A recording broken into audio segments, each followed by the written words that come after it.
Ол 8-ші сыныпта оқып жүргенде оның кішкентай інісі дүниеге келді. Балалардың айырмашылығы 15 жас. Ол балалық қызғаныш, реніш дегеннен алыс болды, себебі оған отбасында онша көңіл бөлінбеді. «Бес алдың ба?» деп немқұрайлы сұрайтын анасы, енді не алуым керек еді? Оқушының ең басты міндеті оқу. Болды, не мақтау, не мақтаныш көру жоқ, өзінен өзі түсінікті болуы керек шарт. Ол анасына кішкентай інісін қарасуға бар ынтасымен көмектесе бастады. Жуындырды, жаялығын жуды, серуендетті. Мектепте 5 тік бағаларын алып жүрді, ешкім оған көңіл аудармады. Тура солай түктеліп тұрған жаялықтарды, жуылып қойылған ыдыстарды, киімін ауыстырып қойған баланы ешкім бағаламады. Солай болу керек деді әкесі, қыз деген үйде ең бірінші көмекші. Солай бұрыннан келе жатыр. Сен бізге де қартайғанда қамқор болуың керек. Ал бауырың ол басқа. Ол жалғасымыз, мансабымыз, жетістігіміз және үмітіміз. Оған сен үлкен әпкесі ретінде ылғи көмектесуге міндеттісің. Бұл сенің әпкелік парызың. Осылай жүріп ол институтты бітірді, жұмысқа орналасты, күйеуге шықты, ұл туды. Күйеуі де тап-таза жиналған пәтерді, дәмді тағамды байқамады. Тіпті оның жұмыста жоғарылағанын, айлығы өзінен де көп болғанын елемеді. Барлық әйелдер отбасы үшін тырысады деді күйеуі, сен басқаша болғаныңда мен сенімен тұрмас едім. Бір кездері әкесі қайтыс болды. Інісі өсіп институтқа түсуге дайындалды, анасы аурушаң болды. Сен бауырыңа көмектесуің керексің деп анасы хабарласты. Ол бюджеттік оқуға өте алмады, енді ақылы оқыту керек. Менің ақшалатын жерім жоқ. Ал сен үлкен әпкесісің. Бауырыңды өсіруге көмектесу, оқыту сенің парызың. Ол көмектесті, оқуын төледі, орналастырды. Қай кезде әке-шешесінен осылай көмектесіп тұру үшін бауыр туып берулерін сұрағанын ойланған жоқ.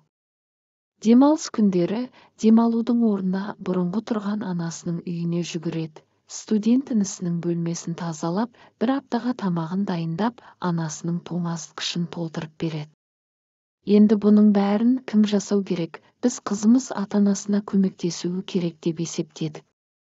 Менің зейнетақым аз, ал бауырыңа көп нәрсе керек дейді анасы.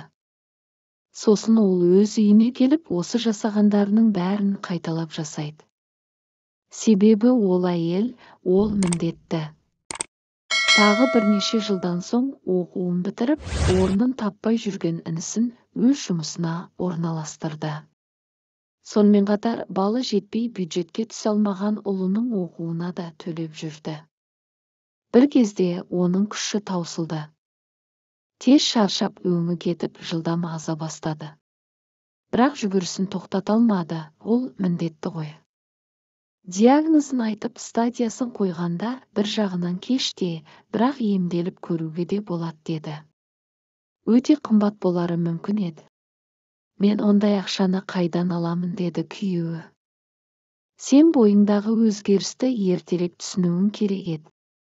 Сонша ақшаны бердік дейік, сосын. Көмектеспесе ше?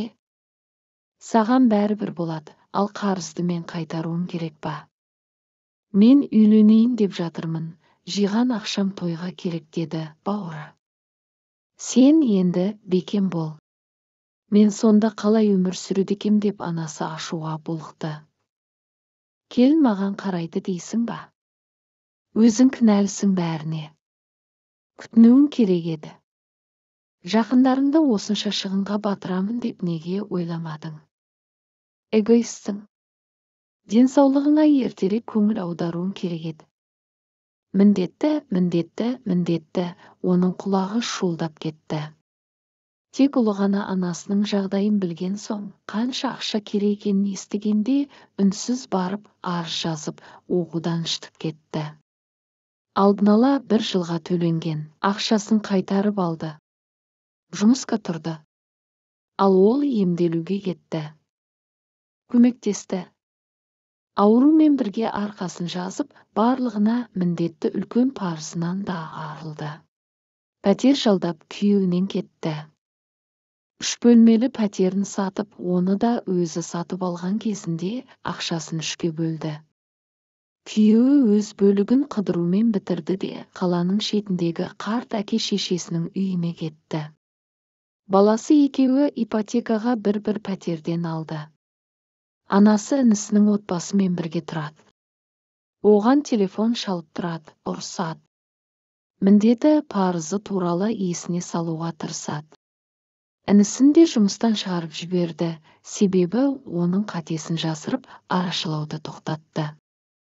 Енді ол үмітті ақтамаған, ризашылығы жоқ қыз. Күйеуін үйінен айырған сатқын әйел. Туған бауырына көмектескісі келмейтін түкке тұрғысыз әпке. Сонымен бірге өзінің қарт анасын оның мойнына асып қойған мейірімсіз қыз. Есесіне, ол өзінің 6-шы 10 жылдығында алғаш рет ешкімге, ештеңеге міндетті емес. Оның жасы ортаға келген, денсаулығы орташа дерлік. Ұлы бар, бір таңқаларлығы саналы болып шықты. Өмірлік парызы мен ауыр жүгін ертерек тастау керек еді. Жарайды, ештен кеш жақсы.